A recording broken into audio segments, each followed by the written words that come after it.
Spring is just around the corner, and with spring comes summer break and thoughts of homeschooling. I know a lot of people lately have been reaching out to me and asking me in my personal life, do you think I can homeschool? What's it like to homeschool? And you know, homeschool is different for everybody. I am a super busy person.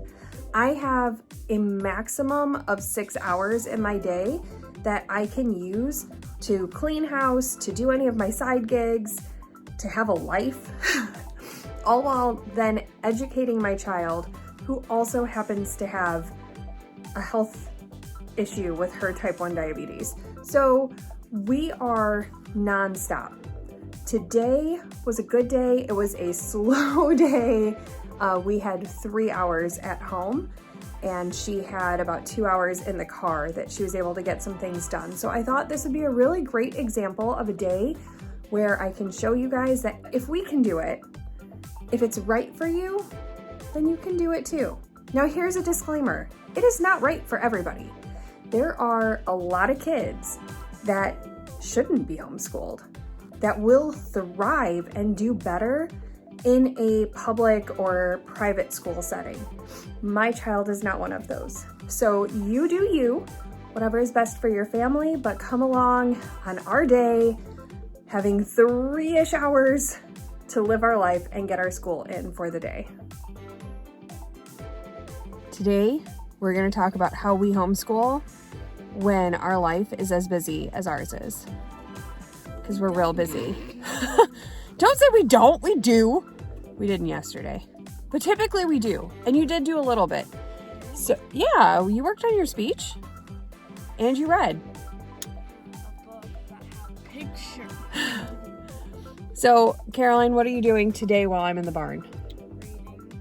Reading. And I don't working on your speech. know what else I can add to it. I already added it to Did you go into detail with the sleeping? Like where people sleep? Do you need cots, sleeping bags? Then time yourself doing it while I clean. Oh, of course I start recording too late. Juanita! We're home. I am looking very pretty from all of my hat and winter gear. I'm gonna turn on the TV. Caroline is a hamburger. Dairy Queen is our lunch of choice, which is getting expensive, but also I have reward points, so my portion of it was free. I am still in my horse barn stuff.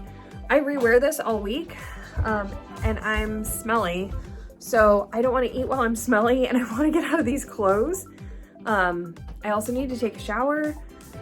I think I want to enjoy my meal though. So I'm gonna change, we're gonna eat lunch, and then we will start our school day officially. Okay, so this is what we are using for our homeschool this year. This is easy peasy all-in-one. And Caroline is navigating the website. She's gonna print out our worksheets, and then she will get started. The good part about her age and us doing this is easy peasy is easy peasy. And I still am a part of her education, obviously, but with her being almost 11, I can kind of walk away a little bit and let her navigate through some things. So like this morning while I was cleaning the stalls, she was working on her speech for 4-H, which we wrap into her schooling, because honestly, I'm not sure how many 10 and 11-year-olds just like casually in school, they don't deliver a lot of public speeches. Maybe in front of their class, which is a great start, but Caroline has already been on a state fair stage in front of tons of people. So I think it counts. It's a whistle. So we try to integrate 4-H into our school work. And so like she's already going. It's because she doesn't like school. She doesn't want to do school, and I don't blame her. She wants to get it done so she can be free to do other things. So I'm gonna go get in the shower.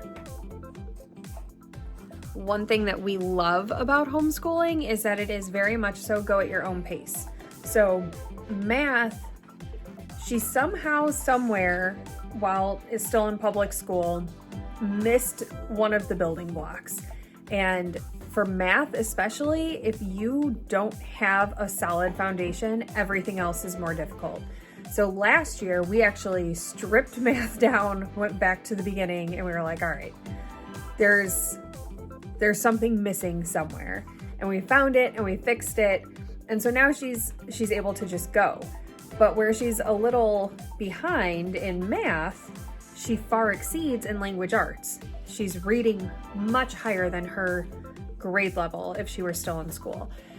So it's kind of fun to have the freedom and flexibility to be able to be like, hey, we just need extra help on this. So we're gonna go back and we're gonna figure it out and fix it. And now we can move forward full steam ahead. She scribbles on the paper and it makes me crazy. So with Easy Peasy, we get to choose the classes and even like how often she does them. So we're doing zoology, history, language arts, and math. You mark off when it's done. So she's not done with language arts, she's working on it now. But when I click this, I will put the green check mark. And Miracle, don't step on my... She's like, oh, let me just stand on your laptop. No big. Don't put your butthole on. That's how you get to see what you're doing. And it's a lot of links. There are some worksheets. She's gonna be working on this. And I am really getting in the shower now. Even longer. A woodchuck sleep is longer. So this is our school notebook and we keep all of our subjects in it. It's just easier for us that way. I look ridiculous, but this is the truth of homeschooling on a very busy life. Sometimes you get out of the shower and you just jump right back in. So she is writing the names of the animals for her zoology class in the correct position, whether they wake to eat or if they sleep through winter, because she's learning about hibernation, migration, and adaptation. But the notebook is fantastic because in our state, they don't really require check-ins, but at any point, somebody could come to the door and be like, is your kid being educated? And I would be responsible for providing that yes, she is, and having proof of that. So having the notebook is really nice to me because it keeps everything nice and together. And it's not like, hey, where did we put that history notebook? Everything's right there. And we use it for a lot of stuff. Her 4-H speech has notes in there and everything. I just like to have one place for all the stuff. Okay, I'm closed now. So grading is not necessary. We don't really do grades. Homeschool is pass or fail. However, periodically I will go through like one of her worksheets, and if I notice that there's some missing, I will grade it so that I know like where she's at on the scale. And so for instance, you didn't fail. While I was in the shower, she did a like grammar, spelling, vocabulary sheet. I failed at that. You did not fail at it. I'm looking at it. Yeah, you put X's next to one. I did mark off 3 that were incorrect, and you're gonna fix those, but there were 13 different answers that you had to fill out, and you got 10 of them correct. So you average that out, that's a 77%, which is technically a C if we were to do public school grading stuff. C sucks. Yeah, C is not great. C is actually average. It's kind of like a white ribbon at 4-H. It's like, oh, you did something. Makes me feel so much better. So we're gonna review that. Luckily, we don't have to keep that. It doesn't matter. We can just fix it and be done. All right, so once she is done, there was a check mark. I clicked it, and now we just close this. And that is it for the book work. And now we'd like to welcome to the stage I Caroline. am so tired. Would you like to know why I'm so tired? Because me and my friends have the best. So the way that we prepare for the public speaking contest is first, we decide on a topic. I have to have some input or she'll do it on like I don't know, she had lots of ideas, like a first aid kit for unicorns or something, but she didn't want to even narrow it down to unicorns. It was like all mythical creatures. And I was like, that's not gonna work. So we come up with our topic, and then I ask her, where do you think we should start? And we always start with steps, and she starts coming up with her own hook, her own intro, and she starts coming up with her speech, and then I step in to help fill it out a little bit and make sure it's in order correctly, and then we practice. And we'll practice, and we'll practice, and we'll practice. She has this week and next week to have that fully ready, and then March 1st she competes at the county level. So March 1st we will know if she goes on to state or not, and I'm hopeful. It's pretty cool to be a state qualifier. Anyway, that is our day. I mean, and it's crazy to me because I am a middle school coach in a fantastic school district. Like, I love them. They're so, like, I love them. But they have the kids for like 6 or 7 hours. And like middle school is, she's not quite to middle school yet, but homeschool typically takes half the time, if not more, like less, half the time. And that's right, I'm teaching my kid. So like when she was in elementary school, she would be there from like 8:45 to 3:15. I can teach her what she was learning there in 2 hours instead of all those. So, but it's because it's that one-on-one attention. Now, some days we school all day.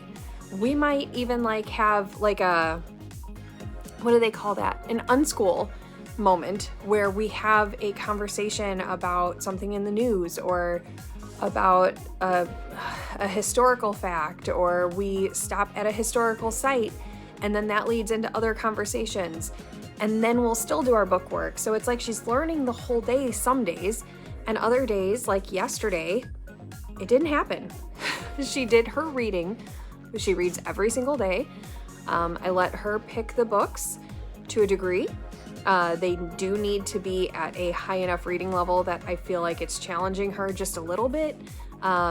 Or if she's in between books, like she just finished Harry Potter and the Sorcerer's Stone, and then she read like a narwhal book, which is more like a graphic novel thing. That's fine. Like, let your brain free up, relax a little bit. And now she's gonna be, we're waiting on the library to tell us if Percy Jackson is in, because that's what she would really like to go to next. So today she was reading in Dork Diaries while we wait to see when she can get to Percy Jackson. So she did that, and she worked on her speech. And like, we had real life conversations and stuff. It doesn't always have to come from a book. It's okay if not every day is a book day. And that's something that we've learned in homeschooling. So if you have any questions or if you have any tips, this is the start of our 3rd year homeschooling, and I love it. But I know that I don't know everything. So if you have a tip, if you were homeschooled or you are a homeschooler, I'd love to hear from you. And that is it. I will link the website to the curriculum we are using in the description so that you guys can go to it if you are curious, and reach out if you have any questions.